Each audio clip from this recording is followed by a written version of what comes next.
সে প্রাপ্যটা আদৌ পাবেন কিনা।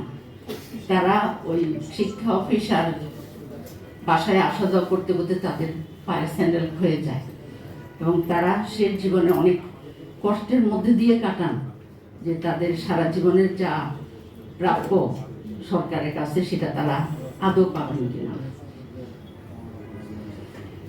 এই ক্ষেত্রে শিক্ষাক্ষেত্রে যে জিনিসটা সেটা হলো আসলে দুর্নীতি একদম রন্ধ্রে রন্ধ্রে ঢুকে গেছে। এই দুর্নীতি দূর করা দরকার। তারপরে কাজের স্বচ্ছতা নিশ্চিত করা দরকার। যেই ক্ষেত্রে যত দেওয়া হয়েছে সেটা ঠিক মতো খরচ হয়েছে কিনা এগুলা নিশ্চিত করা। আর হলো কাজকে গতিশীল করা। আমি শুধু শিক্ষাক্ষেত্রে না, বাংলাদেশের সরকারি কর্মকাণ্ডে প্রত্যেকটা ক্ষেত্রেই দেখা যাচ্ছে যে একেবারে স্থবিরতা।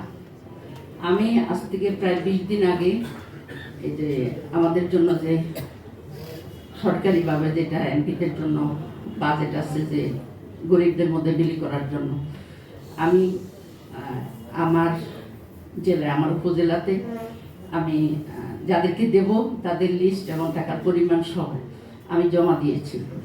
কিন্তু এখন পর্যন্ত এই যে ঢাকা থেকে ওই উপজেলা পর্যন্ত এই নির্দেশনাটা যেতে কতক্ষণ লাগে সময়, পুরুষকে সহায়তা না করেন, তার সন্তানের দায়িত্ব পালন না করেন, সন্তানকে স্কুলে আনানো, কোচিং আনানো সহ এই কাজগুলো যদি না করেন, তাহলে ওই পুরুষটা কিভাবে তার কর্মস্থলে নিশ্চিন্তে কাজ করতে পারেন? সুতরাং ওই পুরুষের যা ইনকাম সেটার যে ভ্যালু, এই মহিলা যা করছে তার ভ্যালু তো একই। তো এটা পৃথিবীর অনেক দেশেই মূল্যায়ন হয়, কিন্তু বাংলাদেশে এটার কোনো মূল্যায়ন হয় না। আমি বলবো বাজেটে এই জিনিসটাকে সংযুক্ত করতে। আর দ্বিতীয়ত যে বিদ্যুতের উপরে যে নির্ভরশীলতা আর বিদ্যুতের যে মানে খেলবাজি, এই অবস্থায় আমাদেরকে, আমরা অনেক ভাগ্যবান একটা জাতি, ভাগ্যবান একটা দেশ, যেখানে সারা বছরই আমরা সূর্যের আলো পাচ্ছি।